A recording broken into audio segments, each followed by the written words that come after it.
Dicen que la carretera cambia a un hombre, que el asfalto infinito consume su alma poco a poco hasta que no queda nada más que kilómetros y silencio. Pero esa noche, bajo una tormenta que parecía querer lavar los pecados del mundo, descubrí que existen cosas peores que la soledad. Soy Elías, y durante 20 años mi camión ha sido mi única casa, mi único refugio. Conocía cada curva, cada sombra, cada peligro visible. Sin embargo, nada, absolutamente nada, podría haberme preparado para lo que los faros iluminaron en el kilómetro 87. No era un animal, no era un accidente común. En medio del diluvio, parada en el centro de la carretera, como una estatua de mármol abandonada, estaba ella. Un vestido blanco completamente empapado, pegado a un cuerpo que temblaba violentamente.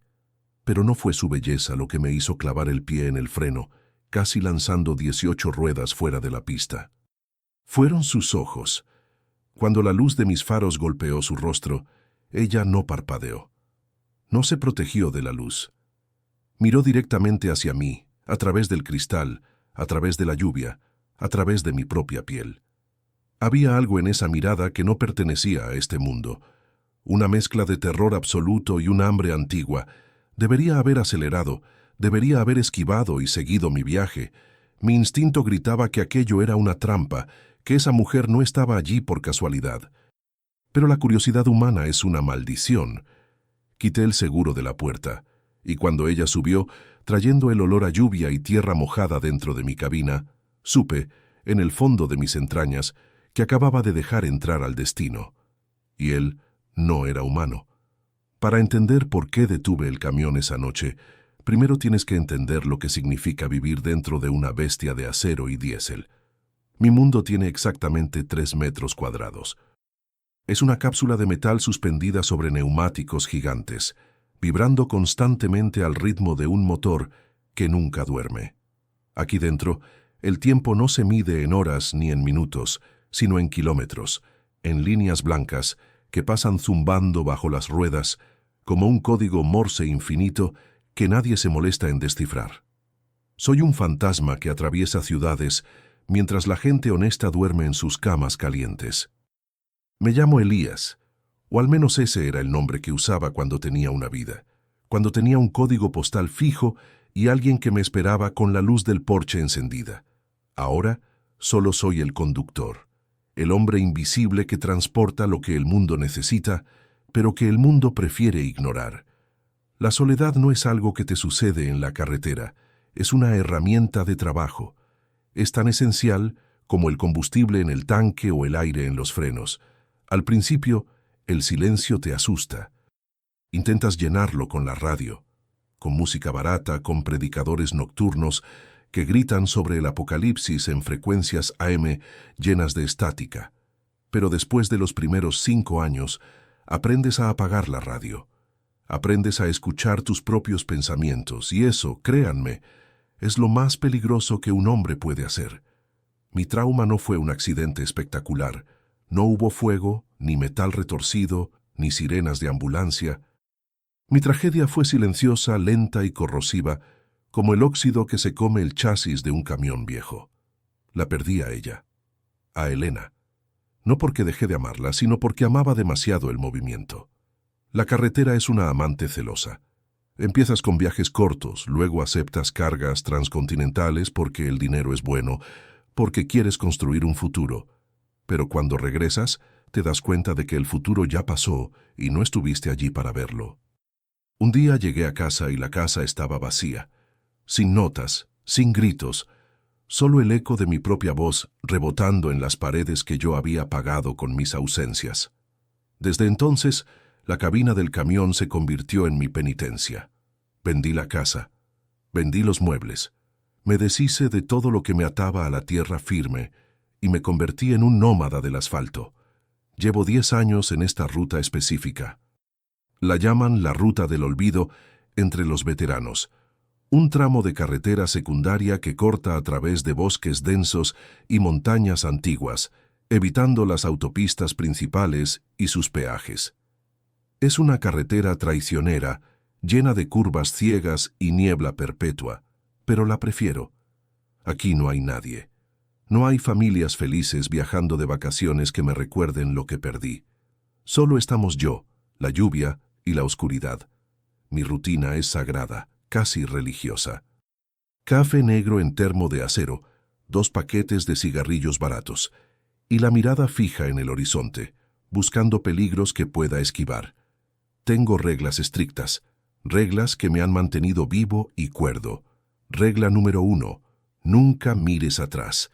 Regla número 2, el camión es tu templo, no dejes entrar a nadie. Regla número 3, nunca, bajo ninguna circunstancia, te detengas por la noche en medio de la nada. Esa noche, la lluvia era diferente. No era solo agua cayendo del cielo, era una cortina densa, casi sólida, que golpeaba el parabrisas con una violencia personal. Los limpiaparabrisas trabajaban frenéticamente, luchando una batalla perdida contra el diluvio. El sonido era ensordecedor, un tamborileo constante que aislaba mi mente del resto del universo. Me sentía seguro en mi aislamiento. Me gustaba pensar que era intocable allí arriba, sentado en mi trono de cuero desgastado, observando el mundo desde la altura. Miré mi propio reflejo en el espejo retrovisor, un rostro marcado por el sol que entra por la ventanilla del conductor, líneas profundas alrededor de los ojos por entrecerrar la mirada contra el sol y los faros, una barba de 3 días que ya empezaba a encanecer. A mis 45 años parecía un hombre de 60. La carretera te cobra un peaje físico, te seca, te endurece como el cuero viejo, pero esa dureza era solo una fachada. Por dentro, cada vez que veía una luz encendida en una casa lejana a lo largo de la carretera, sentía un pinchazo en el pecho. Un recordatorio de que yo era un exiliado voluntario.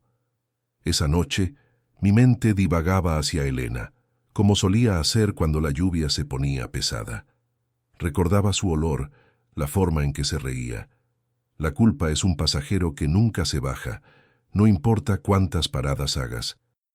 Estaba sumido en esos pensamientos oscuros, casi hipnotizado por el ritmo monótono del motor y la lluvia, cuando la realidad se rompió. La soledad tiene una textura, un sabor.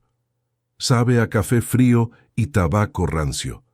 Se siente como el aire acondicionado reciclando el mismo oxígeno una y otra vez. Yo había construido muros alrededor de mi corazón, tan altos y gruesos como las puertas de mi camión. No necesitaba a nadie, no quería a nadie. O eso me decía a mí mismo cada noche, para poder dormir un par de horas en las áreas de descanso desoladas. Pero el destino tiene un sentido del humor cruel. Justo cuando crees que te has vuelto invulnerable, que ya no tienes nada que perder ni nada que sentir, te pone a prueba. El kilómetro 87 apareció de la nada. Mis faros cortaron la oscuridad y allí estaba la figura. Todo mi entrenamiento, todos mis instintos de supervivencia, todas esas reglas sagradas que me repetía como un mantra, se evaporaron en una fracción de segundo. La frenada no fue una decisión consciente.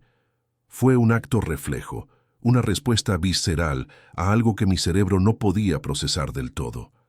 El chirrido de los neumáticos sobre el asfalto mojado sonó como un grito agónico. El camión se estremeció, protestando por la violencia de la parada, y todo mi mundo de orden y soledad se sacudió. Mientras esperaba allí, con el motor al ralentí y el corazón golpeando contra mis costillas como un pájaro enjaulado, miré hacia la oscuridad. Sabía que había roto mi regla más importante. Sabía que al abrir esa puerta, estaba invitando al caos a entrar en mi santuario. Pero la soledad, esa vieja amiga traicionera, me susurró que tal vez, solo tal vez, valía la pena el riesgo. No sabía que lo que estaba a punto de subir no buscaba consuelo, ni transporte, ni ayuda. Lo que estaba a punto de subir traía consigo un frío más profundo que el de la tormenta exterior. Y yo, el hombre que pensaba que ya lo había visto todo en la carretera, estaba a punto de descubrir que mis demonios internos no eran nada comparados con los que caminan bajo la lluvia. El sonido del seguro de la puerta desbloqueándose sonó como un disparo dentro de la cabina. Fue un sonido mecánico, definitivo, que marcó el antes y el después de mi vida. Empujé la puerta del copiloto desde dentro y el viento aulló invadiendo mi espacio climatizado con una furia helada. La lluvia entró en ráfagas, empapando el asiento del acompañante en segundos, pero yo no miraba el agua. Miraba la mano que se aferró al asidero de metal para subir. Era una mano pálida, casi traslúcida bajo la luz amarillenta de la cabina. Los dedos eran largos, elegantes, pero tenían una fuerza que no coincidía con su apariencia delicada. No vi suciedad bajo sus uñas, ni rasguños, ni anillos, solo piel inmaculada blanca como el hueso. Con un movimiento fluido, casi demasiado grácil para alguien que supuestamente estaba al borde de la hipotermia, se impulsó hacia arriba. El camión se inclinó ligeramente bajo su peso, confirmando que, fuera lo que fuera, era material. Tenía masa. Ocupaba espacio en el mundo físico. Cuando cerró la puerta, el silencio regresó, pero ya no era mi silencio. Era un silencio pesado, cargado de estática eléctrica. El mundo exterior, la tormenta, el viento, la carretera, quedó amortiguado, convirtiendo la cabina en un confesionario íntimo y claustrofóbico. Me quedé paralizado, con las manos apretando el volante hasta que los nudillos se me pusieron blancos, sin atreverme a mirarla directamente todavía. Mi respiración era agitada, ruidosa, la de ella inexistente. Finalmente, giré la cabeza. Si la carretera me había endurecido, lo que vi a mi lado amenazó con romperme. No era simplemente hermosa, era devastadora. El vestido blanco que llevaba era de una tela fina, casi antigua, como lino o seda vieja, y el agua lo había convertido en una segunda piel. Se adhería a cada curva de su cuerpo con una intimidad escandalosa, revelando una figura que parecía esculpida para la tentación. Su cabello negro, pesado por el agua, caía sobre sus hombros como tinta derramada, enmarcando un rostro de facciones perfectas, simétricas, casi dolorosas de mirar. Pero había algo mal, algo terriblemente mal, que mi cerebro tardó unos segundos en procesar porque mis ojos estaban distraídos por su belleza. Hacía frío. El termómetro del tablero marcaba 5 grados afuera y ella estaba empapada hasta los huesos. Debería estar temblando. Debería estar castañeteando los dientes, encogiéndose sobre sí misma buscando calor, frotándose los brazos, jadeando por el shock térmico.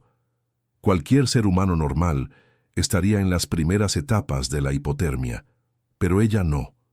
Estaba sentada perfectamente erguida, con la barbilla alta y las manos descansando plácidamente sobre su regazo, inmóviles. No había temblores. Su pecho apenas se movía. Su piel, aunque mojada, no tenía la piel de gallina típica del frío extremo. Parecía inmune a la temperatura, como si el frío fuera algo que le sucedía a otras personas, no a ella. ¿Estás bien?, pregunté. Mi voz salió ronca, extraña, como si no la hubiera usado en años. Ella giró la cabeza lentamente hacia mí. El movimiento fue mecánico, suave, como el de una lechuza, y entonces vi sus ojos de cerca por primera vez, sin el filtro del parabrisas. Eran oscuros, pero no negros. Eran de un color profundo, abismal, como el fondo de un pozo donde la luz nunca llega.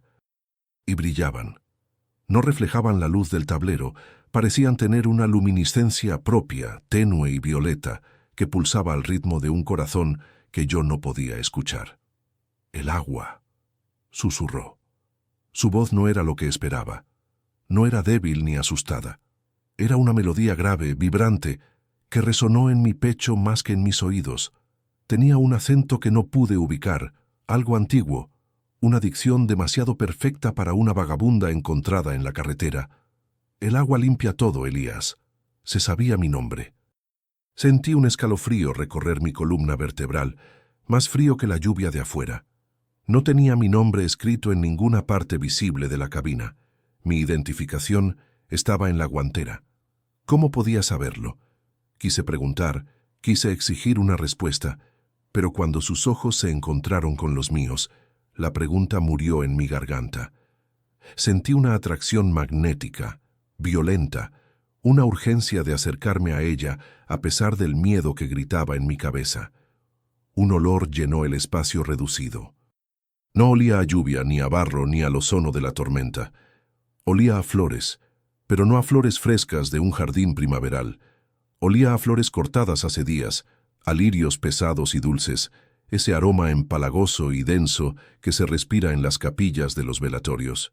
Era un perfume embriagador que mareaba y seducía al mismo tiempo. «¿Cómo sabes mi nombre?», logré articular, forzando a mi lengua a moverse. Ella sonrió. No fue una sonrisa cálida. Fue una curvatura leve de labios pálidos que no llegó a sus ojos.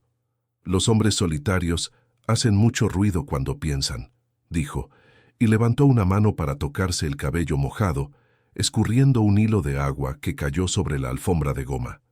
«¿Vas a conducir o nos quedaremos aquí hasta que el agua nos cubra?». Su desvío fue elegante, ignorando mi pregunta con una naturalidad que me desarmó. Y tenía razón. Quedarse parado en el arcén con esta lluvia era un suicidio. Un camión podría no vernos y embestirnos. Mi instinto de conductor profesional se impuso sobre mi miedo sobrenatural. «Tengo una manta atrás», dije señalando hacia la litera detrás de los asientos. «Deberías secarte». Ella no miró hacia atrás. Mantuvo su mirada fija en mi perfil mientras yo volvía a poner el camión en marcha. Sentía sus ojos recorriendo mi piel, evaluándome, midiéndome. No como una mujer mira a un hombre que la acaba de salvar, sino como un depredador mira a una presa interesante que no esperaba encontrar. Metí la primera marcha y el camión rugió, volviendo a la carretera. El movimiento rompió un poco la tensión, pero la atmósfera dentro de la cabina había cambiado irrevocablemente. Ya no era mi refugio, ahora era una jaula compartida. Y mientras aceleraba, no pude evitar notar otro detalle, uno pequeño, casi imperceptible, pero que hizo que se me helara la sangre. En el lugar donde ella había apoyado la mano en el tablero, el plástico gris estaba empañado, como si hubiera sido tocado por un trozo de hielo seco. La condensación formaba una huella perfecta de su mano. Ella no estaba simplemente fría por la lluvia. Ella irradiaba frío. Ella era el frío. Miré de reojo sus piernas desnudas bajo el vestido mojado. Eran perfectas, largas, blancas. La atracción era dolorosa. Era una mezcla de deseo carnal y terror primitivo. Quería tocarla para ver si era real, y al mismo tiempo quería abrir la puerta y empujarla fuera, de vuelta a la oscuridad de donde había venido. Pero ya era tarde. La tentación del nombre de mi destino estaba sentada a mi lado, oliendo a lirios muertos y susurrando mi nombre con una voz que prometía el cielo y el infierno al mismo tiempo. Conducir un camión requiere un tipo específico de concentración compartimentada. Una parte de tu cerebro monitorea las revoluciones del motor, la presión del aceite y el agarre de los neumáticos sobre el asfalto resbaladizo. La otra parte, normalmente, está en piloto automático, pero ahora esa segunda parte estaba gritando en pánico, analizando cada micromovimiento de la mujer sentada a mi derecha. El silencio se había estirado demasiado, volviéndose denso y pegajoso. Necesitaba romperlo. Necesitaba reafirmar mi control sobre la situación, recordarme a mí mismo que este era mi camión y yo era quien estaba al volante. Con una mano firme en el volante, usé la otra para alcanzar el termo de acero que descansaba en el soporte central. Desenrosqué la tapa con los dientes, un viejo hábito de camionero, y vertí café negro, humeante y fuerte. El aroma a grano tostado llenó la cabina, un olor terrenal y familiar que chocó violentamente con el perfume de lirios muertos que ella emanaba. «Toma», dije extendiéndole la tapa del termo que servía de taza. El café estaba hirviendo. Podía sentir el calor irradiando a través del plástico duro. Ella lo tomó. Y fue entonces cuando ocurrió la primera grieta en mi intento de racionalización. Sus dedos envolvieron la taza. No la sostuvo por el borde, como haría cualquier persona para no quemarse. La acunó completamente con sus palmas pálidas. El café estaba a una temperatura que habría ampollado la piel de cualquiera en segundos. Yo mismo había tenido que soltarla rápido, pero ella no se inmutó. Al contrario, suspiró, pero no fue un suspiro de alivio por el calor, sino algo más mecánico, como si estuviera imitando lo que se supone que debe hacer un humano con una bebida caliente. «Gracias», dijo sin beber. Solo sostenía el calor, absorbiéndolo como una batería muerta. «¿A dónde te llevo?», pregunté tratando de sonar casual, aunque mis ojos no dejaban de vigilar sus manos que no se quemaban. «El próximo pueblo es San Gabriel, a unos 100 kilómetros. Hay un hospital allí y una comisaría». La palabra comisaría actuó como un interruptor. La atmósfera en la cabina cambió instantáneamente. La temperatura pareció descender otros 5 grados. Ella giró la cabeza bruscamente. El movimiento fue demasiado rápido, casi borroso. «No», dijo. Su voz había perdido la melodía seductora. Ahora era cortante, fría como el hielo seco. Nada de hospitales, nada de policías. «Mira, señorita». Intenté usar mi tono de hombre razonable, el que usaba para negociar tarifas de carga. «Te encontré en medio de la nada, en una tormenta que está tirando árboles. Estás empapada. No sé si tuviste un accidente, si alguien te hizo daño.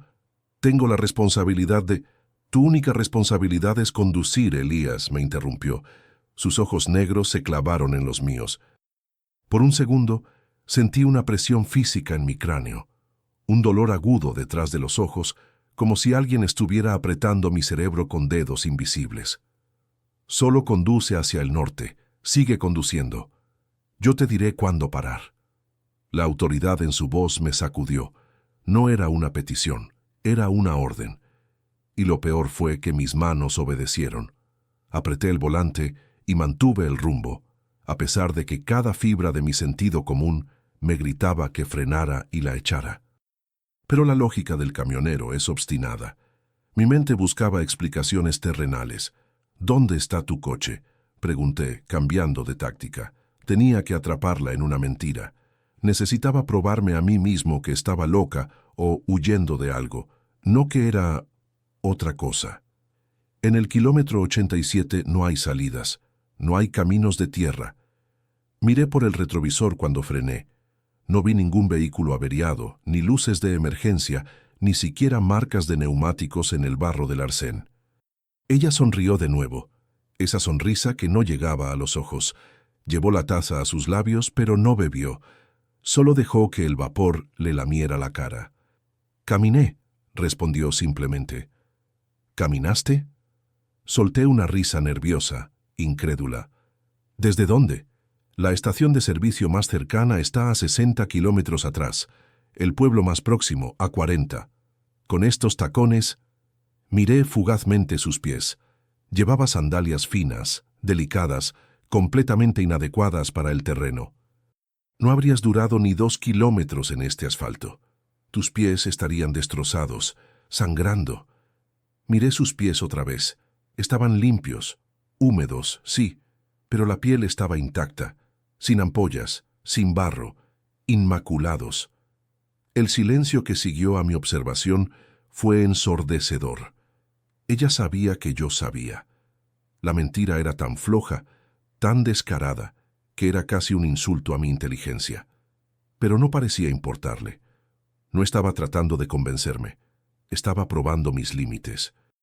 «Caminé mucho tiempo, Elías», dijo suavemente, volviendo a ese tono hipnótico.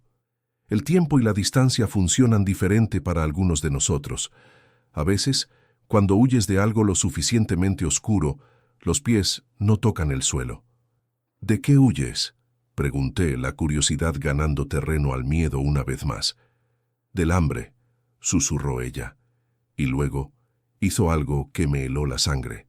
Se inclinó hacia mí. Invadió mi espacio personal, cruzando la línea invisible que separa al conductor del pasajero. Su rostro quedó a centímetros de mi hombro. Podía sentir el frío que emanaba de ella traspasando mi camisa de franela. Olí los lirios, pero debajo de eso olí algo más, algo metálico, como cobre, como sangre vieja. «¿Y tú, Elías?». Su susurro rozó mi oreja y sentí que los vellos de mi nuca se erizaban dolorosamente. «¿De qué huyes tú?». «De la casa vacía, del silencio que dejó Elena». El camión dio un bandazo. Mis manos temblaron violentamente sobre el volante. El nombre de mi esposa muerta en sus labios sonó como una blasfemia y una maldición. ¿Cómo sabes eso? Gruñí, el miedo convirtiéndose en ira. No te lo dije. Nadie en esta ruta lo sabe. Lo llevas escrito en la cara, dijo ella, recostándose de nuevo en su asiento con una calma exasperante. El dolor es un mapa, y yo sé leer todas las cartografías de la tristeza. Eres delicioso, Elías. Tu dolor es añejo, como un buen vino. Mi corazón latía tan fuerte que podía escucharlo sobre el rugido del motor diésel. Esto no era normal. Ella no era una autoestopista loca, no era una víctima. La radio del camión que había estado apagada de repente cobró vida. No era música, era estática pura, un ruido blanco chirriante que subía y bajaba de volumen en ondas, como una respiración. Intenté apagarla. Giré la perilla. Nada. La estática continuó, y entre el ruido blanco juré escuchar voces, susurros, gritos lejanos. «Déjalo», dijo ella mirando hacia la oscuridad de la carretera que se tragaba mis faros. «Les gusta la música». «¿A quiénes?», pregunté con la voz quebrada.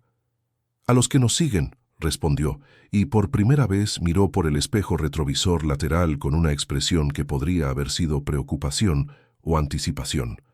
«Acelera, Elías, no querrás que nos alcancen». Miré por el retrovisor. No había nada, solo oscuridad y lluvia. Pero la sensación de ser perseguido, esa presión en la nuca que sientes cuando un depredador te fija la vista, se disparó. Algo no cuadraba. Ella mentía sobre el coche, mentía sobre caminar, pero sobre esto, sobre el miedo a lo que venía detrás, sobre eso, parecía estar diciendo la verdad, y eso me aterrorizó más que sus mentiras. Pisé el acelerador. El motor rugió, y el camión de 18 ruedas se lanzó hacia la noche como una bestia asustada, llevando consigo a un hombre solitario y a un misterio que empezaba a mostrar sus dientes. La velocidad tiene un efecto hipnótico. A 110 kilómetros por hora, con la lluvia golpeando el metal como metralla, el miedo agudo del momento anterior comenzó a diluirse, transformándose en una extraña resignación. La estática de la radio se había calmado, reemplazada por el zumbido constante de los neumáticos sobre el asfalto mojado. Éramos dos náufragos en una cápsula de hierro flotando en la noche, huyendo de fantasmas que quizás solo existían en nuestras cabezas. Miré de reojo al asiento del acompañante. Ella ya no miraba hacia atrás, hacia la oscuridad que dejábamos. Ahora me miraba a mí. Su postura había cambiado. La rigidez antinatural se había suavizado y se había acomodado en el asiento, con una gracia felina, una pierna cruzada sobre la otra, la cabeza apoyada en el respaldo, observándome con una curiosidad que ya no parecía depredadora, sino íntima. «Dejaste de temblar», dijo. No era una pregunta, era una observación clínica. «La adrenalina se quema rápido», respondí, aflojando un poco el agarre mortal que tenía sobre el volante. «Ahora solo queda el cansancio». Ella extendió la mano hacia el tablero, sus dedos largos rozando las rejillas de la calefacción. «El cansancio es un lujo», susurró, con esa voz que vibraba en el esternón. «Significa que estás vivo. Significa que tu cuerpo ha luchado y ahora pide descanso. Yo no recuerdo la última vez que sentí cansancio, solo peso, un peso infinito». Hubo una vulnerabilidad en su tono que me desarmó. Por primera vez, no sonó como una amenaza o un enigma. Sonó como una mujer agotada. Esa pequeña grieta en su fachada de hielo fue suficiente para que mi estupidez masculina, esa necesidad biológica de proteger, asomara la cabeza. «Me llamo Elías», dije, esta vez ofreciendo el nombre no como una respuesta defensiva, sino como una ofrenda. «De verdad, no sé qué eres ni de dónde vienes, pero si vamos a morir en esta carretera, prefiero no hacerlo con una desconocida». Ella sonrió, y esta vez la sonrisa llegó a sus ojos. El brillo violeta en sus pupilas se suavizó, volviéndose líquido, profundo. «Lila», dijo. «¿Lila?», repetí. El nombre sonaba suave, inocente, demasiado inocente para la criatura que había congelado el vapor en mi tablero. «Es el nombre que me diste en tu mente cuando subí», respondió, y el escalofrío volvió, pero más suave. «Pensaste que olía a lirios.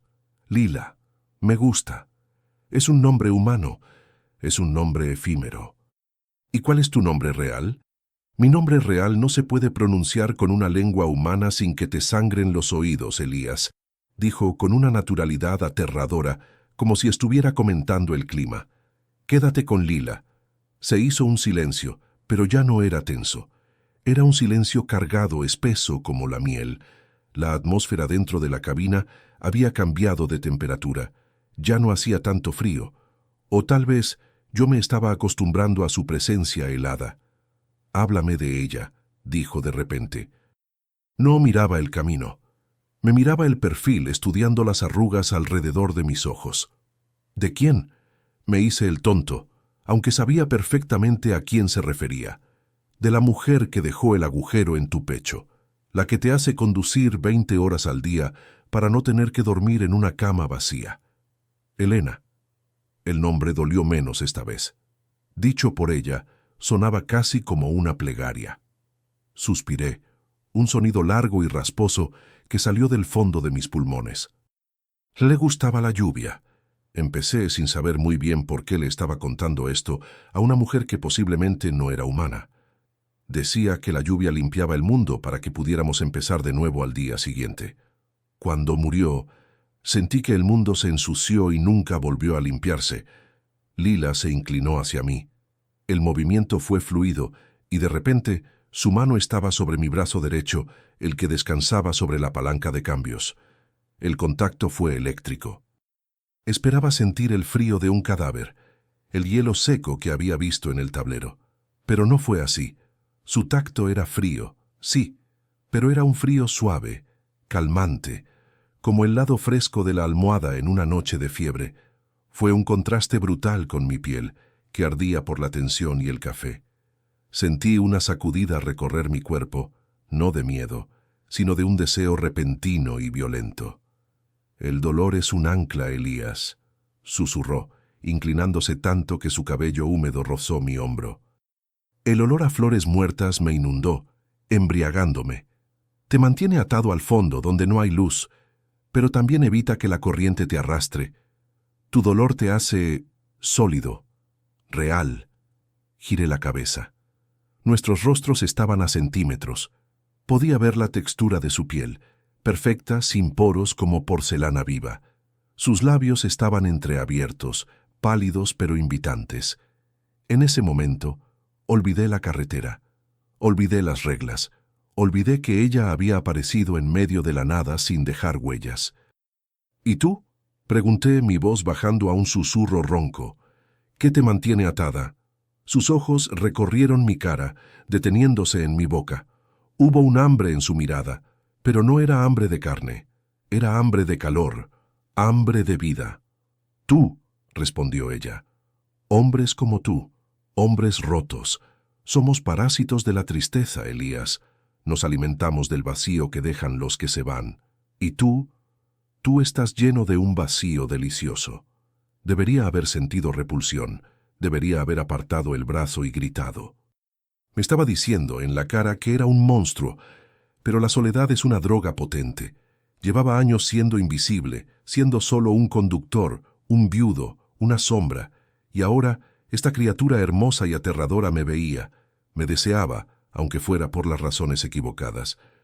«Entonces aliméntate», desafié sin romper el contacto visual. Fue una invitación suicida. Lila parpadeó, sorprendida por mi respuesta. Sus dedos apretaron mi antebrazo, clavándose ligeramente en la carne a través de la tela de la camisa. No dolió, se sintió como una promesa. «No todavía», murmuró, retirando la mano lentamente, dejando una estela de frío que mi piel echó de menos al instante. «Aún no hemos llegado, y el camino se va a poner más difícil». Se recostó de nuevo en su asiento, rompiendo la burbuja de intimidad, pero el daño ya estaba hecho. La conexión se había forjado. Ya no era mi pasajera no deseada. Ahora éramos cómplices. ¿Más difícil?, pregunté, tratando de recuperar el aliento y enfocarme en la carretera. Mira el espejo, Elías, dijo ella, cerrando los ojos como si fuera a dormir. Ya no es solo la lluvia lo que nos sigue. Miré por el retrovisor. Al principio no vi nada. Luego, a lo lejos, quizás a 1 kilómetro de distancia, vi 2 puntos de luz. No eran faros de coche. Estaban demasiado altos, demasiado separados, y eran de un color amarillo enfermizo, sulfuroso. Mi corazón dio un vuelco, pero esta vez sentí algo más aparte del miedo. Sentí una extraña protección hacia la mujer a mi lado. Si algo nos perseguía, tendría que pasar por encima de mí y de mi camión de 30 toneladas para llegar a ella. La química entre nosotros se había solidificado en algo denso y oscuro. Ya no me importaba si ella era humana o no. En esa cabina, bajo la lluvia eterna, ella era lo único que importaba. Y yo estaba dispuesto a conducir hasta el infierno si ella me lo pedía. Las luces amarillas en el espejo retrovisor no se comportaban como luces, no rebotaban con los baches del asfalto, no iluminaban el camino delante de ellas y, lo más inquietante de todo, no parecían estar unidas a ningún chasis visible. Eran 2 orbes de azufre flotando en la negrura, manteniendo una distancia constante, burlona, como ojos de un depredador que sabe que la presa no tiene a dónde ir. ¿Qué son?, pregunté, mi voz tensa mientras pisaba el acelerador. El motor del camión, mi fiel bestia de carga, rugió en protesta, empujando las revoluciones hacia la zona roja. El velocímetro trepó a 120, una velocidad suicida para un vehículo de este tonelaje bajo la lluvia. No parece un coche patrulla, no parece nada que haya visto antes. Lila no se giró. Mantuvo la vista fija en el parabrisas, pero sus manos se cerraron sobre sus rodillas con tal fuerza que la tela húmeda de su vestido se tensó hasta el punto de ruptura. «No mires», ordenó, su voz perdiendo la suavidad seductora y volviéndose afilada como un bisturí. «Si te miran a los ojos te encuentran, y si te encuentran, entran en tu mente». «¿Quiénes?», insistí, sintiendo el sudor frío correr por mi espalda. «Maldita sea, Lila. Si voy a estrellarme en esta carretera olvidada de la mano de Dios, merezco saber quién me está persiguiendo». «Los recolectores», susurró ella. La palabra pareció bajar la temperatura de la cabina a otros 10 grados. El vaho en las ventanas comenzó a congelarse, formando patrones de escarcha intrincados y violentos que se extendían como grietas. Vienen a recuperar lo que es suyo. De repente, el camión se sacudió violentamente, no por un bache, sino por una fuerza invisible que golpeó el remolque desde atrás. Fue un impacto sordo, pesado, como si hubiéramos chocado contra una pared de aire sólido. Luché con el volante para mantener el control mientras las ruedas traseras patinaban sobre el asfalto mojado. «¡Nos están embistiendo!», grité. «No», dijo ella, y por primera vez vi miedo genuino en su rostro, un terror antiguo que hizo que sus facciones perfectas parecieran casi infantiles. «No nos están tocando, Elías, nos están probando, están saboreando el miedo». En ese momento, la electrónica de la cabina se volvió loca. Las luces del tablero parpadearon y se apagaron. El GPS, que había estado mostrando una pantalla negra muda, se encendió de golpe con un brillo rojo cegador, pero no mostraba mapas. La pantalla se llenó de símbolos que no reconocí, glifos geométricos que parecían moverse y retorcerse como gusanos digitales. Y entonces, el sonido. No vino de la radio esta vez, vino de todas partes. Vibró en el metal de las puertas, en el cuero de los asientos, en mis propios empastes dentales. Era un zumbido de baja frecuencia, un sonido que se sentía más en los huesos que en los oídos. «¡Devuélvelo!». La voz no era humana. Sonaba como piedras moliéndose bajo el agua, una multitud de voces superpuestas hablando al unísono. «La ladrona, devuélvelo». Miré a Lila. Ella estaba pálida, más blanca que el papel, y se apretaba el pecho con ambas manos. Y entonces vi lo que realmente estaba pasando. No era solo el frío lo que ella irradiaba. Debajo de sus manos, a través de la tela mojada y fina del vestido, Algo brillaba. Una luz pulsante, de un color índigo profundo, emanaba de su pecho, justo donde debería estar su corazón.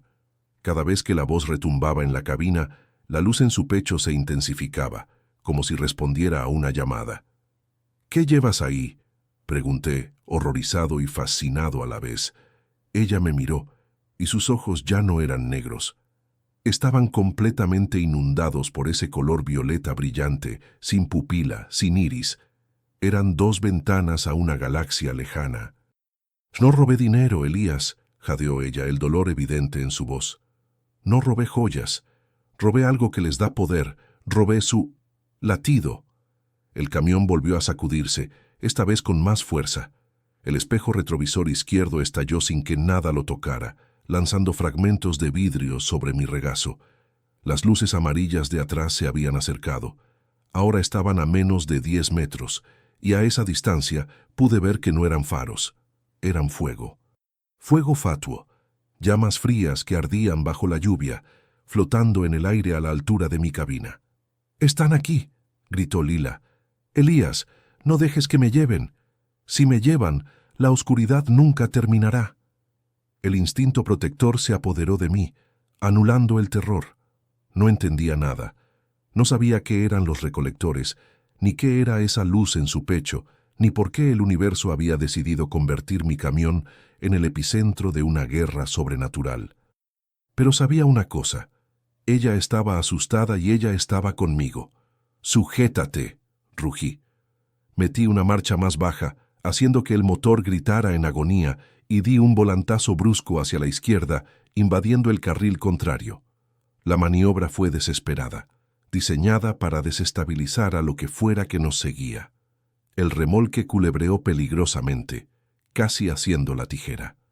Por un segundo, las luces amarillas desaparecieron de mi visión. «¿Los perdimos?», pregunté jadeando, con el corazón golpeando contra mis costillas. Lila no respondió. Estaba mirando hacia el frente con los ojos desorbitados. «No», susurró. «No funcionan así».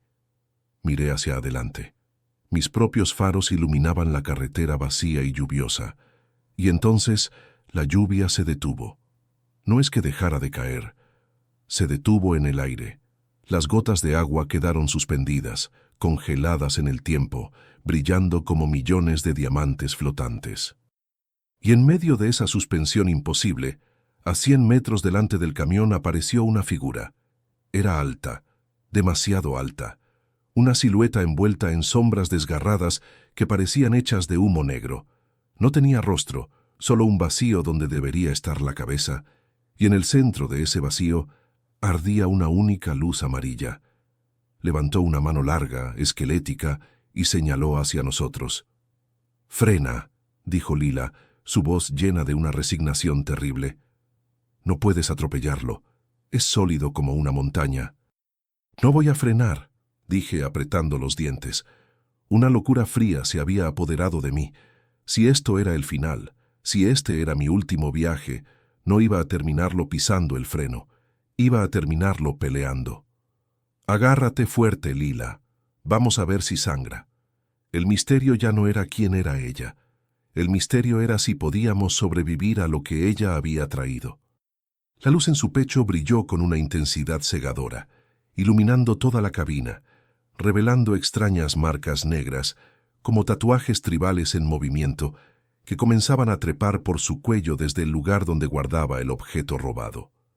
«Elías», comenzó a decir, pero su voz fue ahogada por el rugido del motor y mi propio grito de guerra mientras aceleraba directamente hacia la figura en la carretera. Algo había cambiado en el aire.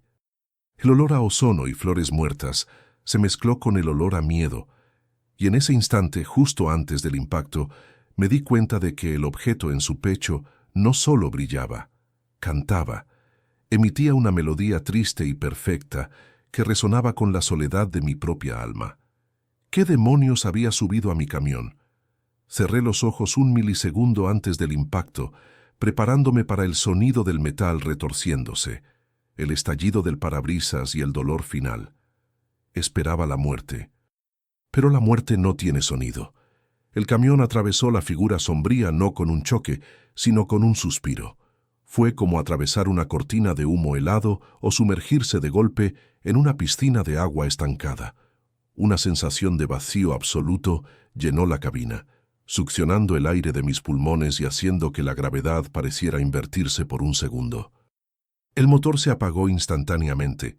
No se caló, simplemente dejó de existir, dejando al camión rodando en silencio por la inercia sobre un asfalto que ya no sonaba bajo las ruedas. Abrí los ojos. No habíamos chocado.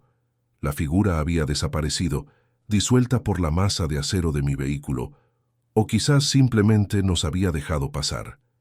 El camión se detuvo lentamente, rodando hasta quedarse quieto en medio de la carretera oscura. Pero algo había cambiado.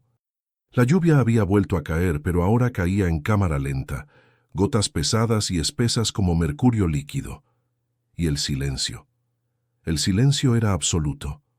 No había grillos, ni viento, ni el zumbido de la electricidad. Me giré hacia Lila.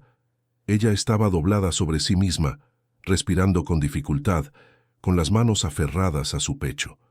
La luz índigo que emanaba de su interior pulsaba violentamente, iluminando sus costillas a través de la piel y la ropa, como si fuera una radiografía viviente.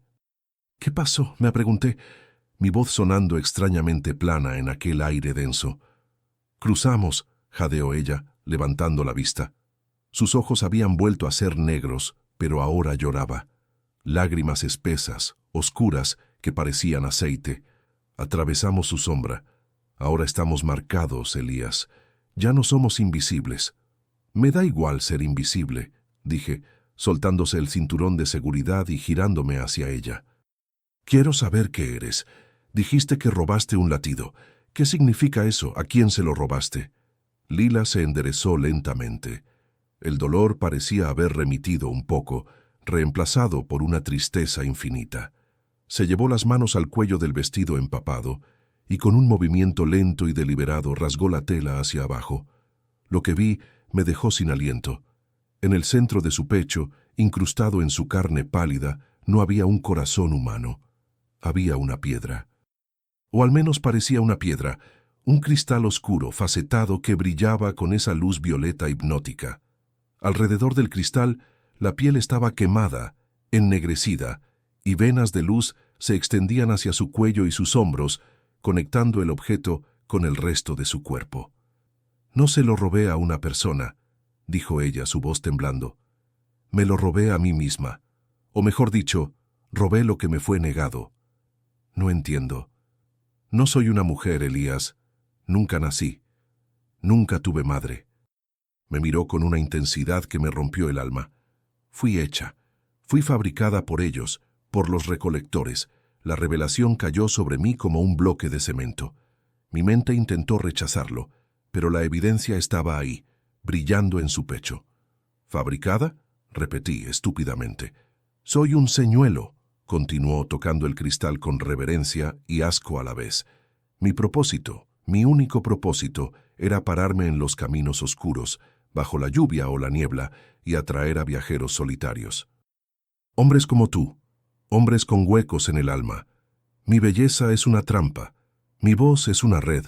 Estaba diseñada para hacer que se detuvieran, para que abrieran sus puertas, y entonces los recolectores vendrían y se llevarían sus almas». Sentí náuseas. Recordé mi instinto inicial, esa voz en mi cabeza que me gritaba que era una trampa. Tenía razón. Ella era la trampa. Entonces, «¿Me ibas a entregar?», pregunté, sintiendo una traición aguda, más dolorosa de lo que debería ser para alguien que acababa de conocer. «Iba a hacerlo. Es lo que he hecho durante siglos». Lila bajó la mirada, avergonzada. Pero algo cambió. Hace 3 noches, cuando desperté para la cacería, sentí vacío. No el vacío habitual de ser una cáscara vacía, sino un deseo. Quería saber qué se sentía al ser la que viaja, no la que espera. Quería saber qué se siente al tener miedo, al tener esperanza. Señaló el cristal en su pecho. «Este es el núcleo primordial. Es la fuente de energía de mi creador. Es lo que les da poder para moverse entre los mundos. Mientras él dormía, lo arranqué de su pecho y lo incrusté en el mío. Soltó una risa amarga. Pensé que me mataría, pero no lo hizo. Me dio esto. Se llevó la mano de Elías a su propio pecho, sobre el cristal. ¿Sientes eso?, susurró. Bajo mi palma sentí un golpe rítmico, fuerte, constante, tum-tum, tum-tum. Un corazón, dije. Un latido, corrigió ella. Un latido robado. Me dio vida, Elías, me dio calor, me dio la capacidad de sentir frío, de sentir dolor y de sentirte a ti. Por primera vez en mi existencia eterna, no quiero que nadie muera. Solo quiero vivir, aunque sea por una noche.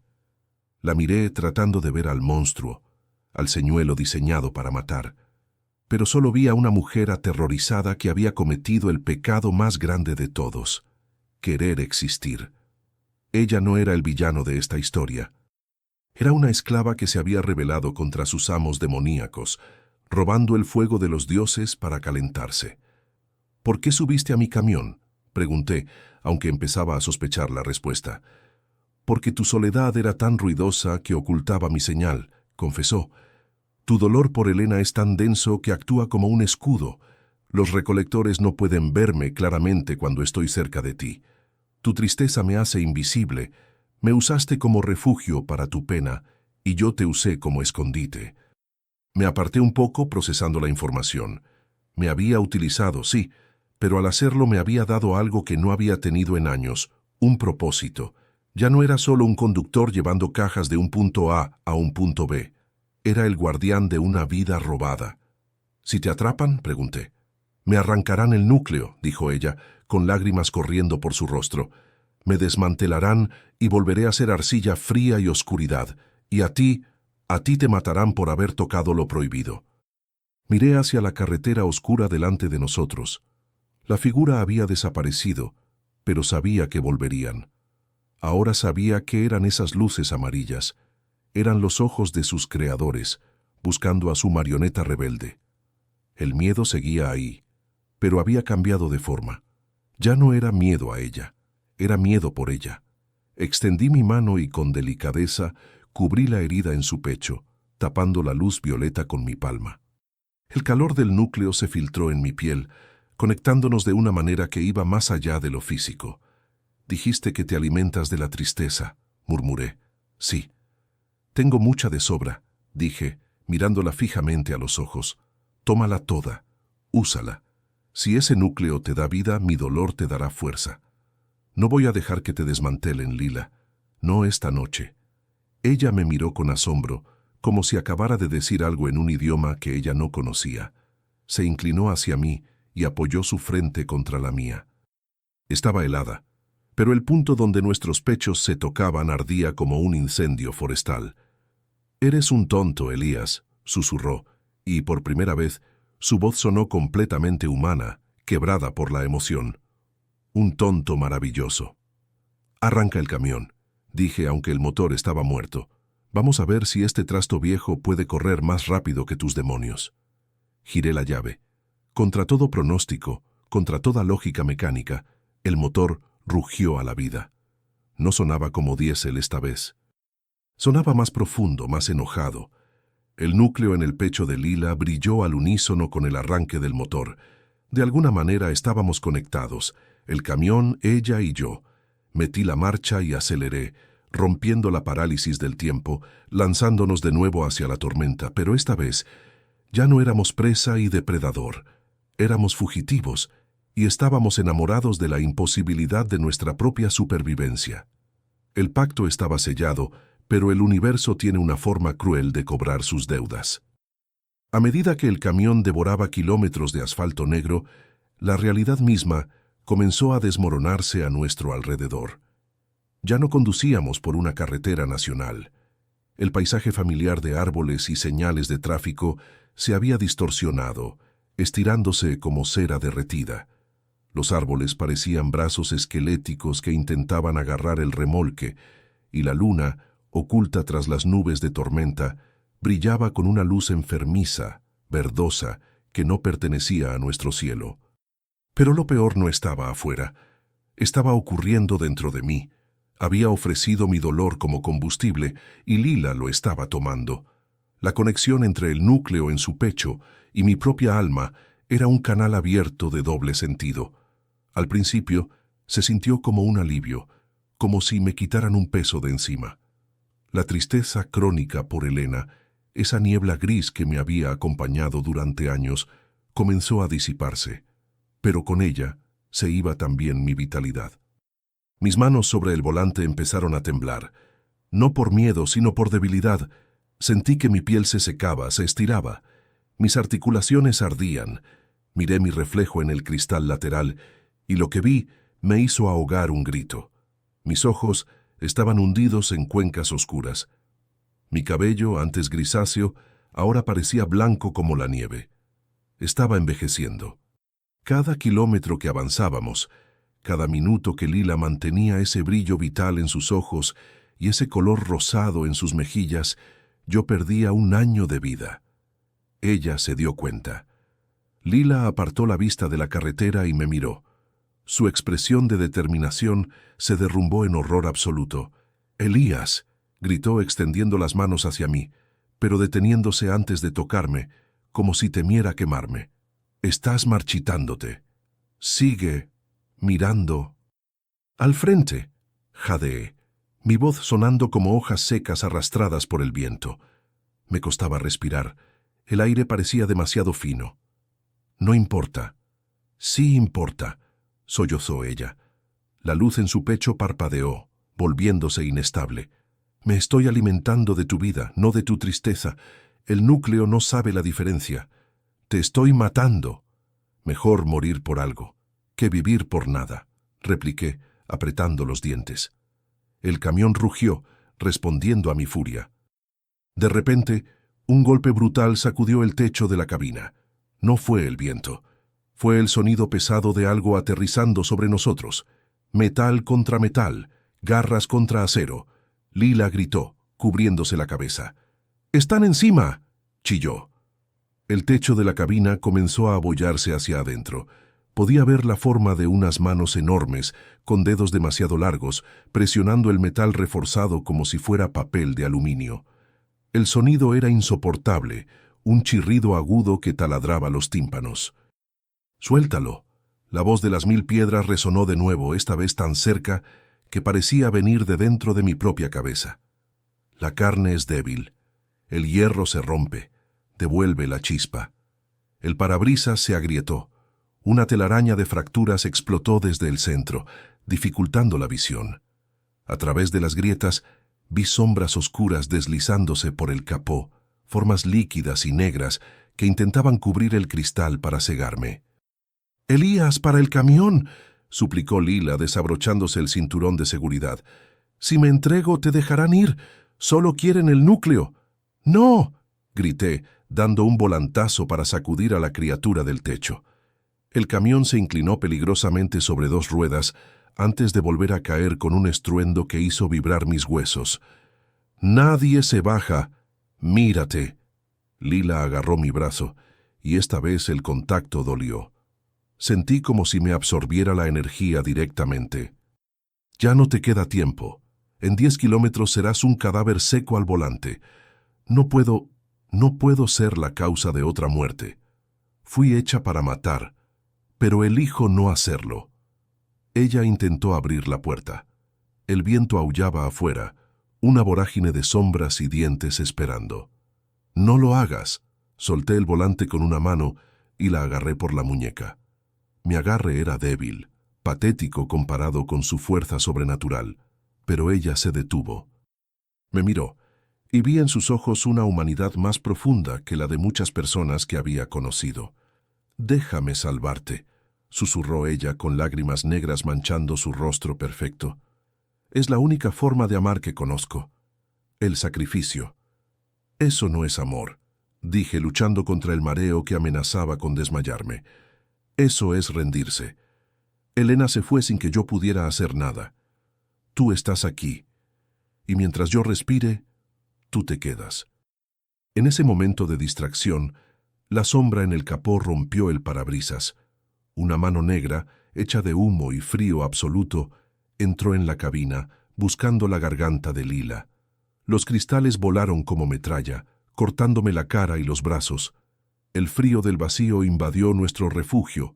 Lila gritó cuando la mano de sombra la agarró por el cuello, levantándola del asiento. El núcleo en su pecho brilló con una luz cegadora, defensiva, quemando la sombra, pero la criatura no la soltaba. ¡Elías! Su grito fue ahogado. Todo sucedió en cámara lenta. Mi cuerpo estaba agotado, viejo, roto. No tenía fuerza para pelear contra un demonio, pero tenía el camión, mi bestia de acero. Miré hacia adelante.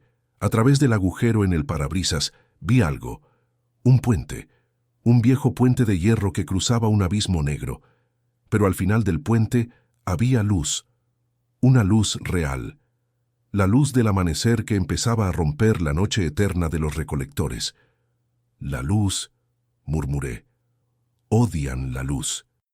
Agarré el volante con ambas manos, ignorando el dolor en mis articulaciones artríticas.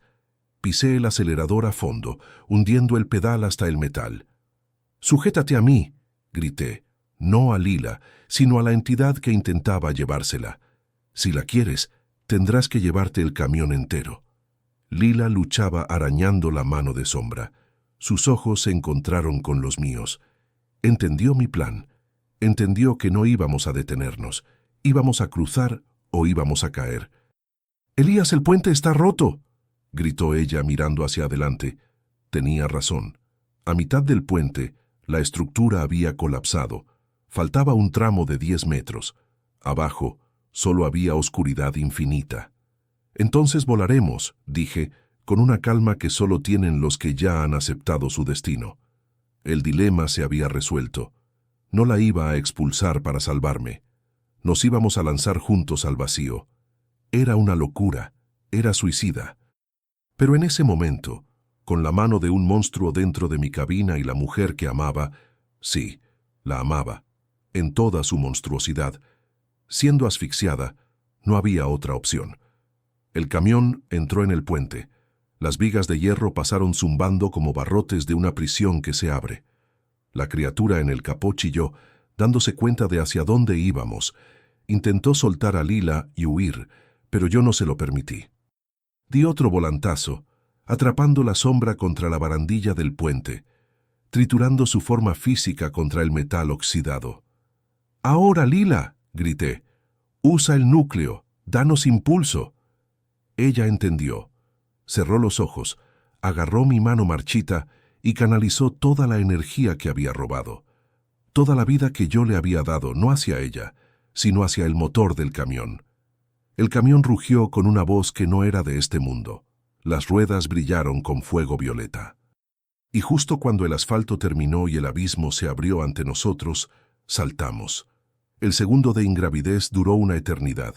El camión, pesado, torpe, se elevó en el aire, desafiando a la gravedad y a la muerte.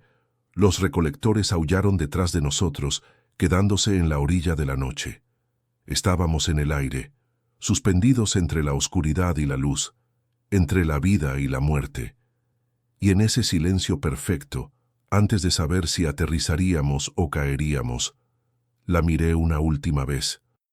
La gravedad es una ley absoluta, pero esa noche la desesperación fue más fuerte que la física. El camión no voló, simplemente cayó, pero cayó hacia adelante, impulsado por una energía violeta que escupían las ruedas traseras.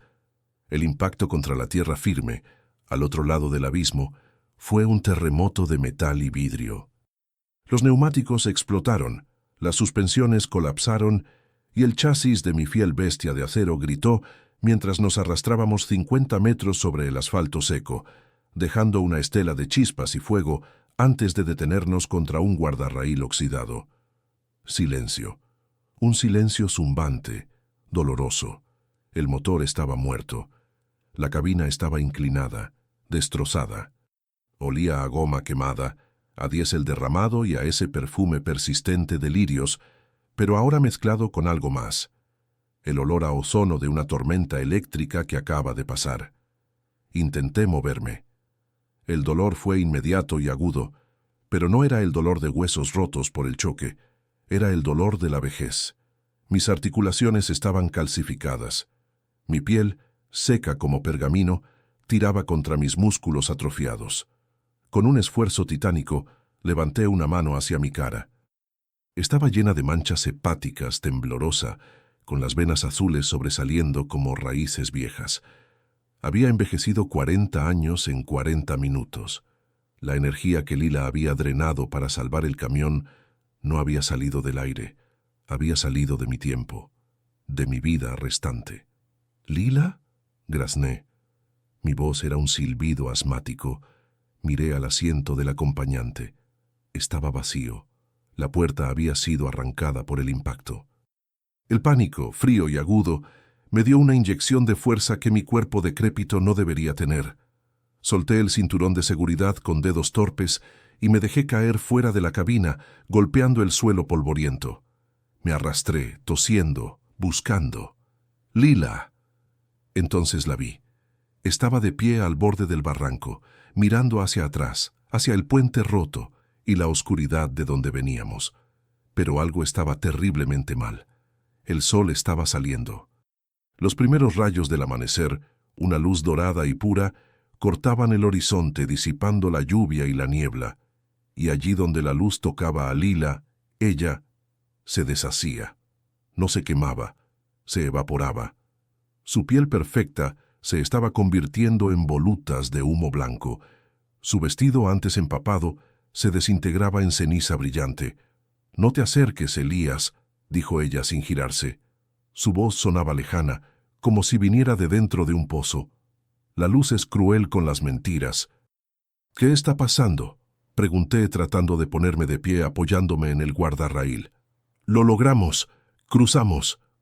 Ella se giró lentamente, y la visión me rompió el corazón, o lo que quedaba de él. La mitad de su rostro ya era transparente.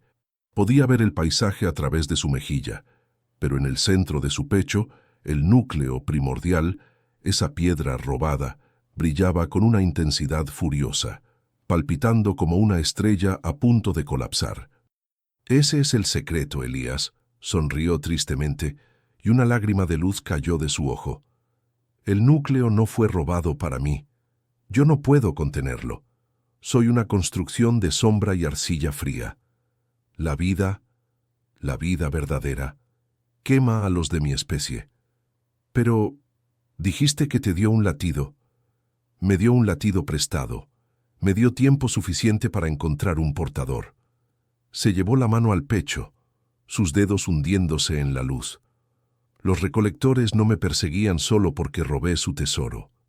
Me perseguían porque sabían lo que iba a hacer con él, sabían que iba a dárselo a un humano. La revelación me golpeó más fuerte que el accidente». «¿A mí?», susurré. «Tú eras el hombre solitario, el hombre vacío». Lila dio un paso hacia mí, y cada movimiento parecía costarle su existencia. El núcleo necesita un vacío para llenarlo, necesita tristeza para transformarla en fuerza. En un cuerpo humano, esta piedra no mata, cura, restaura, pero en mi cuerpo es un incendio que consume la casa. Ella sabía esto todo el tiempo. Sabía que cruzar el puente hacia la luz del sol significaba su fin. Sabía que usar mi energía para el salto aceleraría mi muerte, pero era la única forma de traernos aquí, al lugar donde ella podría completar su misión. «No lo quiero», dije llorando lágrimas de anciano. «No quiero tu piedra mágica si eso significa que tú desapareces. Prefiero morir viejo aquí mismo, contigo». «Ya estás muriendo, Elías», dijo ella suavemente llegando a mi lado. Se arrodilló frente a mí. Su tacto ya no era frío, era inmaterial, como una brisa cálida. «Mírate, te quedan minutos. Si no tomas esto, mi sacrificio habrá sido en vano. Los recolectores esperarán a que caiga la noche. Cruzarán el abismo y recuperarán la piedra de nuestros cadáveres. Y entonces nadie recordará que amamos». «No es justo», sollocé. «La justicia es un invento humano», susurró ella, acercando su rostro al mío. Sus ojos violetas ocupaban todo mi mundo. «El amor es la única magia real, y el amor siempre exige un precio. Ella hundió su mano en su propio pecho. No hubo sangre, solo un sonido de cristal rompiéndose. Sus dedos se cerraron alrededor del núcleo palpitante. Con un grito de dolor puro y extático, lo arrancó de su propio ser. En el momento en que el núcleo salió de ella, Lila comenzó a desvanecerse rápidamente. Sus piernas se convirtieron en niebla. Su torso perdió forma. Solo su rostro y su mano sosteniendo la luz permanecieron definidos. «Tómalo», ordenó su voz desvaneciéndose. «Tómalo y vive, Elías. Vive por los dos. Conduce hacia lugares donde no llueva. Encuentra un hogar que no tenga ruedas. Y cuando sientas que el corazón te golpea fuerte en el pecho, sabrás que soy yo, bailando dentro de ti». «Lila». «Ahora», dijo ella. Y antes de que pudiera negarme, antes de que pudiera detenerla, ella estrelló el núcleo contra mi pecho. No hubo dolor.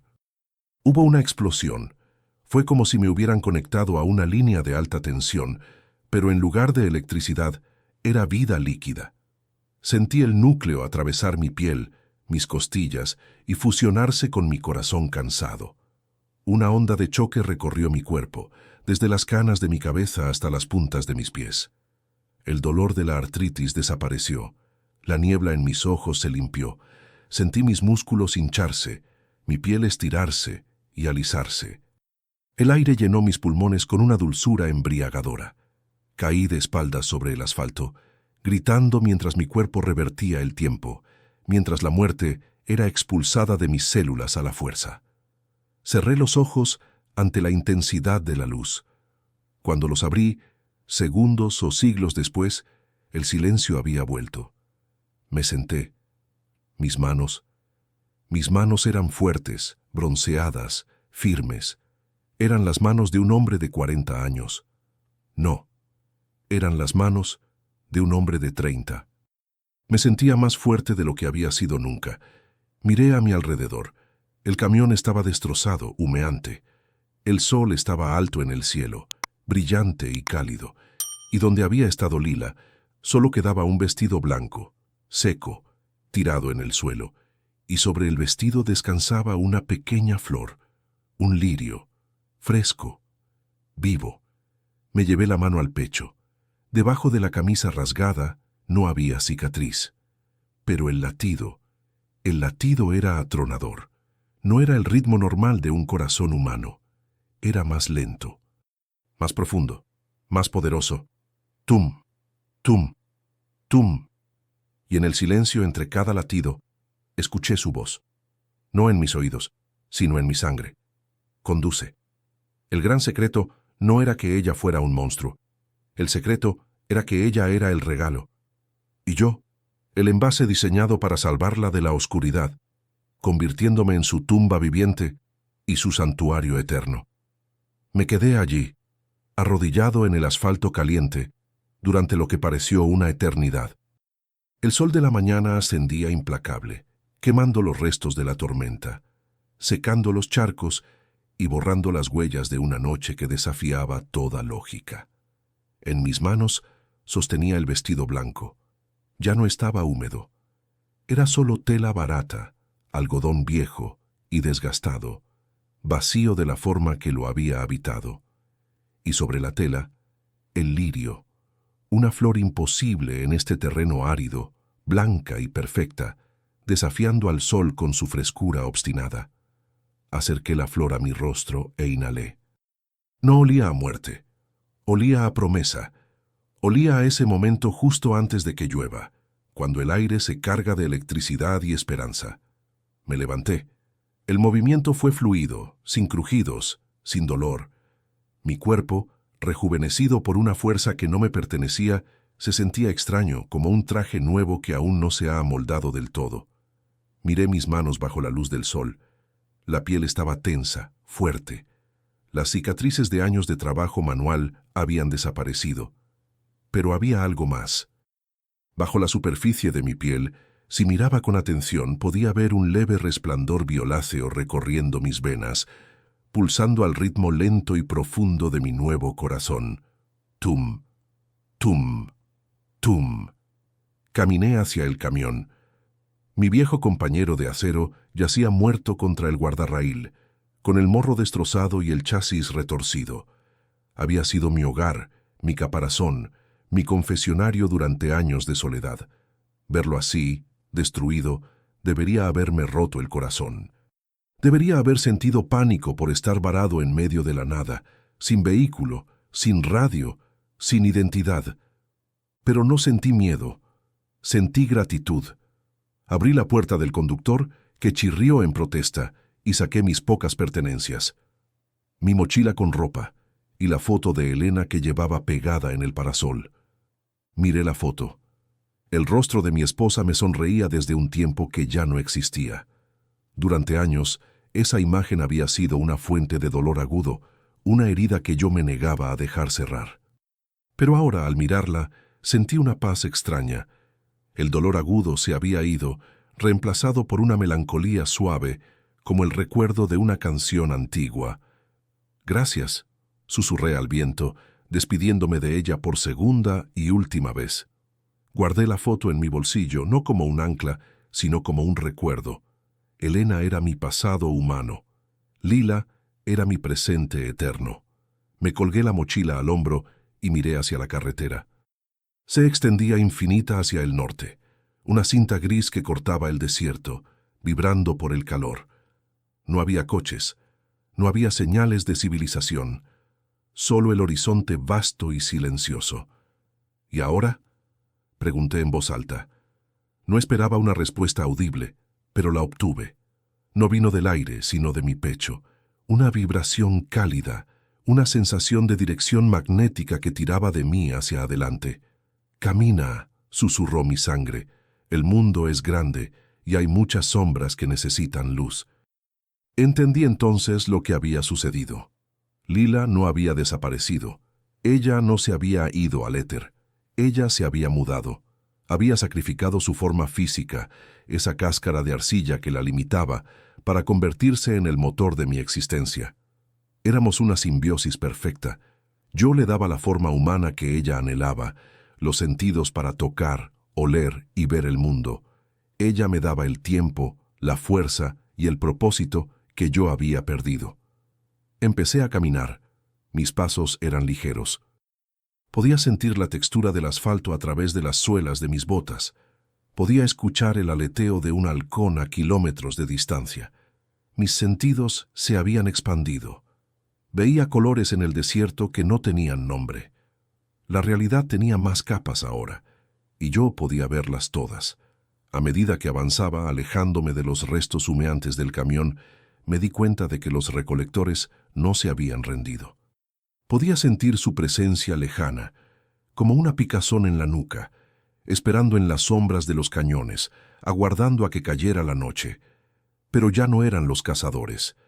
Yo tenía el núcleo, yo tenía la fuente de su poder latiendo en mi pecho, y con Lila guiando mis instintos, ya no era una presa. Si venían por mí, se encontrarían con algo que no esperaban. Se encontrarían con un hombre que ya no tenía nada que perder, porque ya lo llevaba todo consigo. Se encontrarían con el amor convertido en arma. Un coche apareció en el horizonte, un punto brillante acercándose desde el sur. Un conductor solitario, probablemente cansado, probablemente huyendo de sus propios fantasmas. Levanté la mano, no para pedir ayuda, sino para ofrecerla. El coche se detuvo. El conductor, un hombre joven con ojos tristes, bajó la ventanilla. «¿Necesita ayuda, amigo?», preguntó, mirando el naufragio de mi camión a lo lejos. «Parece que tuvo un mal día». Sonreí. Y supe que mi sonrisa era diferente ahora. Vi cómo el hombre parpadeaba, confundido, atraído por algo que no podía explicar, tal vez por el brillo sutil en mis ojos o por la calma sobrenatural que irradiaba. «No», dije, mi voz resonando con esa doble tonalidad, humana y etérea. «El día es perfecto, pero voy hacia el norte. ¿Te importa si te acompaño un tramo? La carretera es larga cuando uno va solo». El hombre dudó un segundo, pero luego asintió como si una fuerza invisible lo empujara a confiar. «Sube», dijo. «Me vendría bien la compañía». Abrí la puerta y subí. El olor a aire acondicionado y café barato me golpeó, tan mundano, tan humano. Me acomodé en el asiento y miré al conductor. «Soy Elías», dije, extendiendo la mano. Él la estrechó. Su mano estaba fría, temblorosa. Tenía sus propias penas, sus propios vacíos. Y sentí cómo el núcleo en mi pecho reaccionaba, brillando con un calor suave, hambriento no de su vida, sino de sanar su dolor.